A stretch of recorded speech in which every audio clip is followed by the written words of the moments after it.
B'ezrat Hashem, we'll start the second lesson in Likutei Moharan. And this is going to hopefully teach us how to draw the Torah and Tefillah, draw it all through the center line and not too much to the right, not too much to the left. Like we said, the blemish that comes out of drawing the Torah down through the right or left, it's not good. It doesn't keep you connected. It takes you off. Either way will take you off to the bad place you don't want to be. So you always want to draw the Torah down through the center line, which is a combination of chesed and gevura, combination of tzedakah, always justifying yourself and finding your nekudot tovot in everything you go through. A lot of tzedakah, to combine a lot of tzedakah, a lot of good points from within all the downs. So it starts off saying with a pasuk from the Parsha Vayikra 21. ויאמר השם אל משה אמור אל הכהנים בני אהרון ואמרת עליהם לנפש לא יטמע בעמיו. Hashem tells to Moshe Rabbeinu, go and tell the Kohanim, the sons of Aaron, and you should tell them that nefesh lo yitama ba'amav. The pshat is that they're not allowed to become impure to anyone. A Kohen's not allowed to become impure to a dead body, right? He has to stay away from anybody who's dead. Be'ita b'sifo d'tzniuta, it says in the Idra Rabbah Parsha of Naso, it's in the Zohar, and also in Idra Zuta of Ha'azinu, in the second chapter, Minukva de Pardaska mashachucha de chaya lemishicha. From the nostril of Pardaska, it's an upper sphera. I don't know what Pardaska is, but there's up in the upper faces, there's like there's the big face, the small face, the Zer Anpin, and Arich Anpin, different faces. So there's a place, I guess, called Pardaska, and from the nostril of Pardaska, that's where the source of life comes down to Mashiach. So it says also in the Zohar, I don't know, maybe it's this one, maybe it's a different one. I just happened to read it a long time ago on my way to Uman. And it said that basically there's the pasuk that says in the prophet, it speaks about a ruach that's going to come onto Mashiach. It says, V'nacha alav, and it will dwell onto him, the ruach of Hashem, the wind of Hashem. Ruach chokhmah ubina, ruach etzah ugvura, ruach da'at v'irat elokim. These four different levels of winds. So Reb Shimon asks a question, what are these four winds? Because we know, meaning he asked the question about this, what we just read, that it says from this nostril, right, the wind from Mashiach is going to come out of the left nostril. There's like two nostrils in the nose, in this upper partsuf sphere, whatever it is. The left nostril, that's going to be the source of the wind of life that Mashiach's going to have. So Reb Shimon Bar Yochai asked the question. He brought this pasuk from the prophet that speaks about these four different winds, and asked what these four different winds are. When we learned that there's just one wind that's for the Mashiach. So Rabbi Yossi answers and says what it says over here, that from the left nostril, that's the source of the wind of life for Mashiach. That's what it says in the prophet, the first wind, where it says that it'll dwell on Mashiach, will dwell a wind of Hashem, of Yud Kei Vav Kei. So that's the one that's stored aside for Mashiach. And then the wind of Chochmah and Bina, and the wind of Eitzah and Gvura, and the wind of Da'at and Yirat Elokim, fear of Hashem. Those four levels of wisdom, those 6 levels of wisdom, those already were, those come out of the right nostril, and those bring source of life down to the entire creation. And that's what it says by Shlomo HaMelech, that Shlomo HaMelech attained these 6 levels of wisdom. That's why it says he was sitting on a throne that had 6 steps coming up to it. Vayashev Shlomo al kiseh malchuto v'shesh ma'alot lakiseh. And then Rabbi Yossi says what it's teaching, that he had 6 steps, meaning he attained these 6 levels of wisdom. And Rabbi Yossi said that by Mashiach it's going to say v'sheva ma'alot lakiseh, that there's going to be 7 steps coming up to his chair. In other words, he's going to get that 7th level of wisdom, which is called the wind of Hashem, the wind of Yud Kei Vav Kei. So that's basically what he's talking about over here. That's how he starts it off with the Zohar, and then he's going into it. The first Aleph. Ki ikar klei zeno shel Mashiach hu atfilah. The main weapon of Mashiach is going to be prayer. That's going to be his main weapon that he's going to use in all the wars and everything that he does. And this prayer is the aspect of a chotem, a nostril. And what it means actually, chotem is that it holds back the anger of Hashem, right? The kivyachol, the charonaf, when there's judgment in the world because of all the sins that don't get elevated properly and they all give koach to the other side. So the judgment, the gevurot and judgment in the bina, in the sphere of bina, get very strong. So prayer is something that holds that back. Like it says in Ishaya, Uthilati echtom lach. The continuation there, it goes, Leman shemi arich api, Uthilati echtom lach levilti achritech. So Hashem says, for the sake of my name, I'm holding back my anger, kivyachol, my anger. Uthilati echtom lach. And my praise, my tehillah, that you pray to me and praise me, that's what's holding back me from bringing, heavy decrees, meaning the judgments of the bina, to bring the bad decrees into the world, or onto a person in person. And from there, that's where the Mashiach gets his main source of life, comes from this prayer. V'chol milchamto she'yaseh, v'chol hakvishot she'ichbosh, hakol misham. All of the wars that Mashiach is going to do, and all the conquerors that he's doing, everything he's going to conquer, which means the wars is like the war against the Yetzer Hara. When a person falls into his downs, all those wars and all the kvishot, all the conquering that he's going to do, is all going to be in the power of prayer. He's only going to use the power of prayer. And obviously this prayer, this by the way, it's going, Reb Nachman's going to go through the sfirot, so he's starting off, because each one of the Torahs of Reb Nachman is built like a building. So like Reb Nachman writes in the introduction that Reb Nachman said it's like coming into a building, and you have the first floor with one room that has doors and windows that go to other rooms, and then it goes up to a second floor and a third floor. So each Torah is an actual building. So the beginning of the Torah would be the foundation, and that's why he's starting off with prayer and with Mashiach, because that's all a fixing of the Sphira of Malchut. So that's starting it off with Malchut, which is the foundation, the lower Sphira, our world down here, right, our heart. And then in the second chapter, he's going to go into Yosef HaTzadik, which is talking about the fixing of the Sphira of Yesod, which is the next one above. And then in the third chapter, he goes into the Tiferet. In Gimel, it's talking about the Tiferet, which is the Mishpat. Mishpat is Yaakov, is Tiferet. So those are the three Sphirot, is drawing down the dot, bringing it down, mamish, building. How do we build the foundation of the kingdom of the Malchut, right? Meaning my foundation. How do I build now as a human being? How do I build my foundation? I need to start right from the Malchut, the sphere of Malchut, which is the prayer that we're talking about, and then we're going to go up to the fixing of the Yesod, the Brit Kodesh, and then it's going to go to the Tiferet, which is the heart.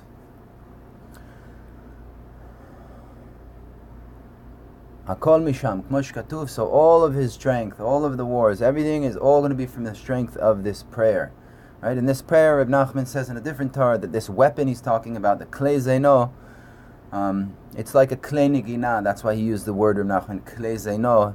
He used the word kli. Kli means a utensil, a vessel, right? Zeno means the weapon.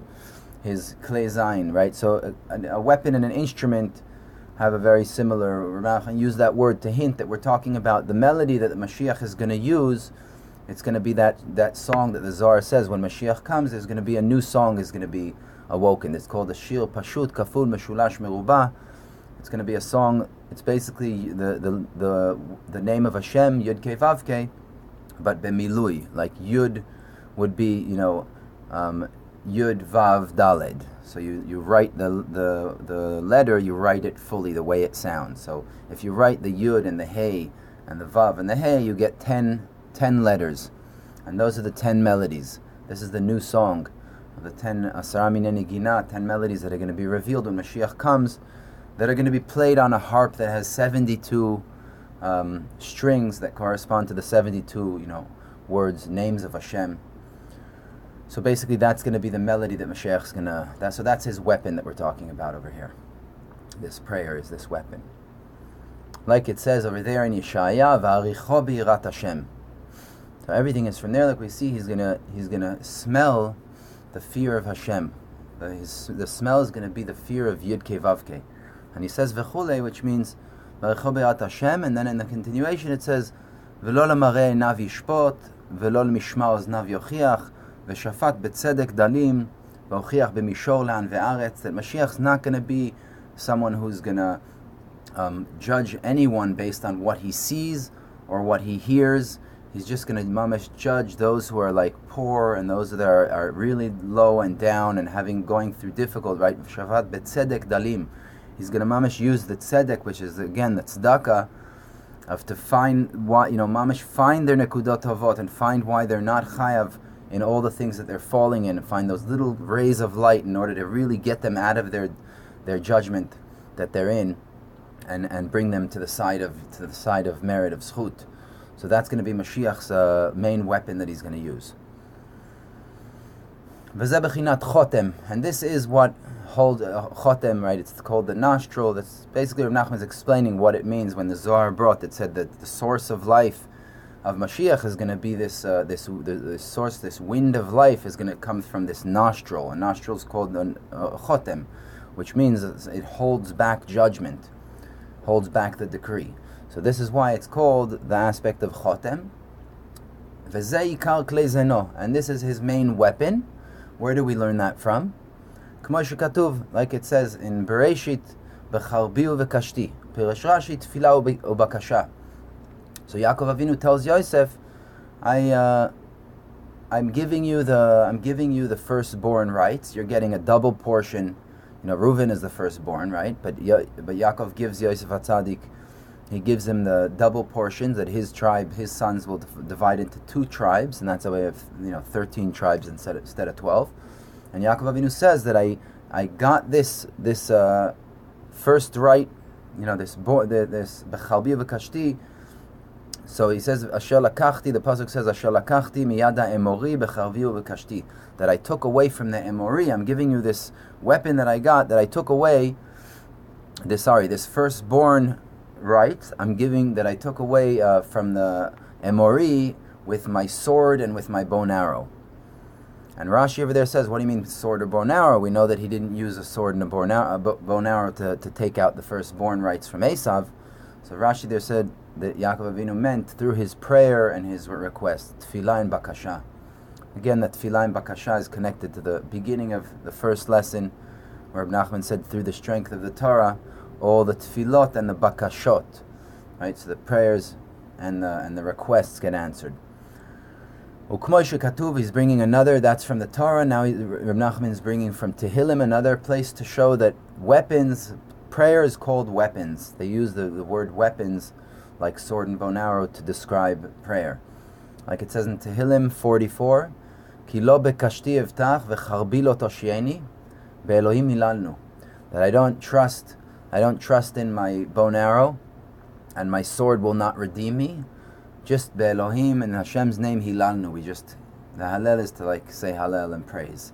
So David HaMelech is saying that I wasn't trusting, even though he did go out with his weapons and that, but his main thing that he went out with was his prayer and davening to Hashem always. Bechinat, the aspect of tehilati echtomlach, that the tehillah, my praise, is the thing that will hold back my anger, Hashem says. That's what holds back all the judgment from coming down into the world, is prayer. And of course, this applies on us. We're talking this whenever we talk here about Mashiach, we're talking about your personal Mashiach. Your redemption depends on prayer. That's your weapon that you're going to use to conquer your entire land, all your bad midot, everything. You conquer it with this main weapon, which is called prayer. And he brings proofs showing that prayer is actually called a weapon. And this is Tehilati Echtomlach. This is mamish, the thing that holds back all judgment and bad that comes onto a person. Because when a person has, in a physical way, he has in his life decrees and judgments and stuff that are coming onto him, it's simply because he in his mind, he's listening to that tape playing from within him of the Russia. And he's always knocking himself and putting himself down and looking at himself in a negative way. And what he's doing is he's creating those thoughts that go from his mind, and he's bringing them down into his heart. They're affecting his being, his whole body, which is his, all the sefirot, all of his characteristics. And what happens is he's making a picture of his own reality. He's creating now that reality in his physical life that he's living in. because that's just how it works. We're a small world, and the way a person thinks and feels and lives, that's how his reality plays out in front of him. So mamish, the redemption, the weapon is this prayer. The redemption coming out of that and coming to your true redemption, your true Mashiach, mamish depends on this weapon, which is Azamra, and we'll see further on. He's going to show what kind of prayer are we talking about. So that's the first one. The second one, this weapon you need to receive through the aspect of Yosef HaTzadik. The way you get it is through Yosef HaTzadik. So basically what Yosef HaTzadik corresponds to, the only way to be Shomer HaBrit, Hainu Shmerat HaBrit, you have to hold on to this covenant, right? The covenant that Hashem made with Avram, Yitzchak, and Yaakov, right? It was the covenant that those tiny, tiny little sparks, right, of holiness, right, that there are in Averas, and when a person falls, there's holy sparks of Kedusha, and he needs to find that one little nekuda tova, that one little good thing there is from within the sin, that one little mitzvah. Like we said about the golden calf, what was the little mitzvah that Moshe Rabbeinu managed to find? That they made the golden calf, the biggest sin, they made it out of the gold, right? But the gold itself they did a mitzvah with, because the gold they got because they were keeping the mitzvah of Hashem, that Hashem gave the mitzvah to take the gold out of Egypt. And a person, Reb Nachman says in Torah Reish Pebet, needs to really search a lot until he could mamish find some nekuda tova, one little nekuda of zchut there is from within the sin that he did, and through that he mamish Hashem wipes out and doesn't look at all the sins, like he doesn't look at all of that bad. He does not look at it, and everything, the bad and the good, flips into holy kedusha, and this is mamish that connection that Hashem brings and reunites with you, because that finding that nekuda tova and judging yourself in that kind of way, it mamish takes this mayim nukbin, it's this feminine waters that goes up from us, where the malchut, and it brings up this ishtoikikut and creates a zivug, mamish a zivug where Hashem comes down and unifies with the person, meaning the light from his mind comes and unifies with his heart. But he has to do this process of elevating the sparks of holiness from within the sins. So Yosef HaTzadik, this was his main avodah, and this is Tikkun HaBrit, right? A lot of people, connect Tikkun HaBrit to like Shmirat HaBrit and stuff like that, but main Tikkun HaBrit that we're talking about is the covenant that Hashem made with Avram, Yitzchak, and Yaakov, that no matter where they fall to, no matter how far your kids fall, you always teach them, Avram Avinu, that wherever they fall, Hashem is right there with them, and that tiny little nekuda of good thing that they did, that there is from within the sin, that's what I'm looking at, and that's the most important thing, and that needs to be pointed out, and needs to be taken out from that sin that they did, and they need to know that secret. And this was the secret that Avram passed down to Yitzchak, and Yitzchak to Yaakov, and Yaakov to Yosef, right? And Yosef, when he went to Egypt, this is what he held on to. Because when he was in the pit, I highly doubt he was keeping Torah and mitzvahs. But he was still connected to Hashem, and he didn't let go for 1 second. He never let go of that, the rights, the firstborn rights. And through that he got all the blessings. And the proof is the Torah tells one after another. Everywhere he went, he straight away was the head of everything. Head of Potiphar, head of the jail, the head of Mitzrayim. He was always the head. The reason why the Torah is teaching us, he got all of the sparks of holiness out of all of those Averas. Why? Because he never let go of the firstborn rights, and he just would always find those tiny, tiny little nekudot tovot, and through that he got all the light and all the shefa, and that's why he out of the 288 sparks that fell from Chet Adam Arishon, Yosef HaTzadik mamish elevated 202, and the rest, the 86 that are left, are been going from then until Mashiach times. That's how long it took just to elevate 86 of them, and he elevated 202. That was the koach of Yosef, right? The power of that tzaddik. If a person would be able to live with that tzaddik, a tape playing in his head all the time, always justifying himself. So that was Yosef HaTzaddik's main weapon, and that's what he used. So the way to get this weapon of prayer is you have to mamish remember this covenant. Because if a person forgets this covenant that Hashem made with Avram, Yitzchak, and Yaakov, then when he falls into his downs, he falls into atzvus. and he gets further and further away, and all the sparks and holiness of the mitzvahs that he fell in goes to the other side, and he doesn't get this weapon of prayer. So to get the weapon, you have to have a shmirat habrit. Always remember this covenant. Like it says, Chagol charbecha al yarech, ukmo shekatuv mipri vitnecha ashit lechisela. Right? So what's Chagol charbecha al yarech? The mamash, if you look over there in the Psukim, there it talks about this weapon is, we just said in the first one that weapon is cherev, right? Chagol charbecha, the pasuk is saying to tie your sword onto your hip, right? So the sword corresponds to the prayer, we said. Sword is prayer, meaning that you should always have this prayer should be tied onto your hip. And the reason it says onto your hip is because the hip is close to the Brit Kodesh, and that's where the most people have a difficulty, right? Men, obviously, they have a difficulty with Shmirat HaBrit and, guarding their eyes, and it's all connected to the Brit Kodesh. And that's where the Yetzer Hara, his main koyach that he gets is knocking you in that inyan. That's where he gets you, because that's where he makes you feel like, you fell, you're dirty, you're not worth nothing, you're far from Hashem, right? He uses that one as his main one, like we'll see at the end of this lesson. Reb Nachman says that the main test of a man, the Zohar says that the main test is in that inyan. Not that you need to overcome it, that's what he's talking about. The main test is, meaning that's where the Yetzer Hara tries to get a person the most and knock him into his down and feel down about it. So Chagol charbecha al yarech, meaning strap this sword, which is the sword of prayer, on what? Al yarech, dafka, on this thing that has to do with Shmirat HaBrit, because that's where he's going to try knock you and make you feel down. Ukmo shekatuv, like it says in Tehillim, Mipri bitnecha ashit lechiselach. Hashem tells David HaMelech that I'm going to give you your son. Your sons will sit on the chair, which means they'll have the throne, and they'll be the firstborn. That's what it means. Like true kingdom means that you're always holding the firstborn rights. So Hashem tells David HaMelech that he's promising him that his children, like Shlomo HaMelech that comes after him, is going to sit on the chair of Malchut, of kingdom. And this is the aspect of Mashiach, the aspect of Tefillah. Right? Sitting on the chair meaning when a person is sitting on the chair, it's talking about like he got to his Malchut. He mamish made this unification between his heart and his mind, and he's really connected. He did proper tshuva, like really returning to Hashem, returning the Yud-K to the Vav-K.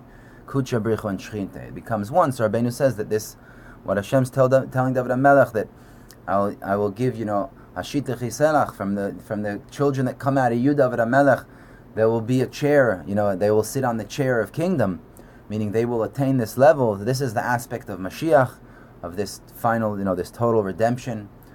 And it's the aspect of tefillah, because that redemption depends on prayer. But it depends, im yishmeru banecha briti. It all depends on whether or not they're going to hold on to this covenant that I made with Avram, Yitzchak, and Yaakov. Because if they let go of that covenant, they're never going to be able to sit on the throne. The Yetzer Hara is going to take the throne really fast and throw them off. Hainu alidei bechinat Yosef. In other words, through the aspect of Yosef. This aspect of Yosef, because Yosef is like, he mamish went through this test in a very, very strong way, like even more than Yaakov Avinu. Yaakov Avinu was at Lavan. I'm sure he had his little, house where he stayed and stuff. Yosef was mamish in the pit for many, many years and had to really go through this test of holding on to that happiness and not letting go of the throne. So that's why that's the aspect of Yosef. Yosef sheshamar et habrit, and Yosef that mamish held on to this brit, this covenant with Avram, Yitzchak, and Yaakov, to always hold on to the good. And I'll just point the little nekudot tovot. He's the one who took the firstborn, right? He took it from Reuven. And the firstborn is the bechina of the avodah of the tefillah. We know the work of the Kohanim in the Beis Hamikdash. It went to the Bechorot, right? Whoever was the Bechor, when the Bechorot, did the sin in the desert, so it was taken away from them. But really, the work in the Beis Hamikdash of all the sacrifices was supposed to be given to the firstborn children, and it was taken away from them after, I think it was the golden calf, and it was given to the Kohanim. Bechinot Pishnaim. So this work, this firstborn right that Yosef HaTzadik got because he held on to this covenant, this is the work of prayer, which is a double portion. Why? Why is prayer? What does double portion have to do with prayer? we know the firstborn gets the double portion, right? So the prayer also has this pishnayim, this double portion from within it. Sheyesh b'hem shnayim sheyesh b'hem shivcho shel makom u'she'elat tzrachav. Right, so it has on one hand shivcho shel makom, which is praising Hashem, giving Hashem praise and shevach for all my little nekudot that I have from within me. Those I give, I give praise and I thank Hashem for all those little things, and I always point them out and make a big deal out of them. And the second thing in prayer is she'elat tzrachav, that I ask Hashem for all the bad, right?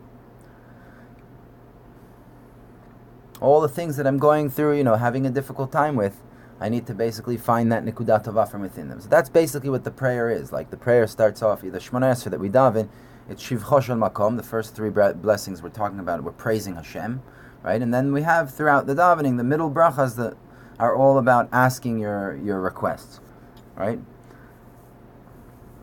Vehu bechinat cherev pifiot be'adam. It says in Tehillim, romemot el bigronam, that the praises of Hashem are in their throat, and sword is in their mouth, which means that's considered a sword in their mouth. So these praises are considered a sword. Bechinat shtei piyot. So it says that these praises, this prayer, when a person praises Hashem, gives Hashem praise, it's considered a sword with two mouths, because it says cherev pifiot. Peh means a mouth, and pifiot is double. It's like two mouths. So it's considered two piyot. Bechinot pishnaim, that the prayer has this aspect of the double portion, and it was taken away from Reuven. The reason why it was taken away from Reuven, because shechilel yetzuei aviv, ki talui b'shmirat habrit. Reuven got involved, was mechal the brit, because he basically took the Yaakov Avinu's bed, and Yaakov Avinu took his bed after Rachel passed away and put it by the servant maid, the shifcha. And Reuven got upset and he took the bed out of there and he put it in Leah's. So because Reuven messed with the brit over here, that's why it was taken away from him. The main reason, if you look over there in Rashi, he says, right, pachaz kamayim al total. So pachaz, Rashi over there says that it was basically because of his anger. He got very angry for the kavod of his wife, of his mother Leah. He got very angry. And because of that anger, he went and did something that was considered like the Torah even says that Reuven went and slept with the servant, with the shifcha. But it was, obviously they didn't mean that. It just meant that it was, the Torah considered it like because he messed with the zivug of Yaakov Avinu. Yaakov Avinu, we know, had a mitah shlema, completely holy when it came to the zivug with his wives and bringing down the 12 tribes, like all the wives came out, all the children, right? The shvachot, everybody was completely holy, even though he was, doing all this in Lavan's house. So Reuven, this anger that Reuven had, right, is that's the pagam brit, because when a person falls into anger, he gets upset and he's angry, that's when he straight away could fall into the sadness, and he loses that firstborn right, and it goes to the other side. So imagine Yosef HaTzadik all those years. Imagine he got angry with Hashem that he was in jail all those years and all the suffering he went through, right? So Yosef HaTzadik held on to that v'shleimut and didn't let go even for 1 second, and that's why he got the firstborn, and it was taken away from Reuven because that firstborn right depends on that tikkun habrit, depends on no matter what happens in life, no matter what you go through, whatever it is, like the test that Reuven went through, that he was upset with, that his mom was being disrespected, or any other type of test that a person goes through, it's he needs to have that patience and not get angry and push things, because as soon as he gets angry, he does a mistake. And messing with Yaakov Avinu's bed, which tent it's going to be in, that's a very, very big mistake, because the Brit Kodesh and Tefillah, it was a blemish basically in Tefillah, because Reb Nachman says that by the tzaddik, there's no difference between brit and prayer, meaning the zivug, when the tzaddik's with his wife, in the holy highest way, or the prayer itself, they're both exactly the same thing. For the tzaddik, they're exactly on the same level. I'm not going to get into it now, but we can also explain that according to the pshat of like just the tzaddik. But basically, when he got angry and he moved the bed of Yaakov Avinu, what he did is he blemished. It was a blemish in the prayer. It was a blemish in this brit, and that's why it was taken away from him. Umisha zacha. So this is the third one. What time is it? No, maybe we'll stop here. I gotta run to work. Anyhow, we'll continue Gimel Bezrat Hashem. Hopefully tomorrow or the next day. We'll see. Take care.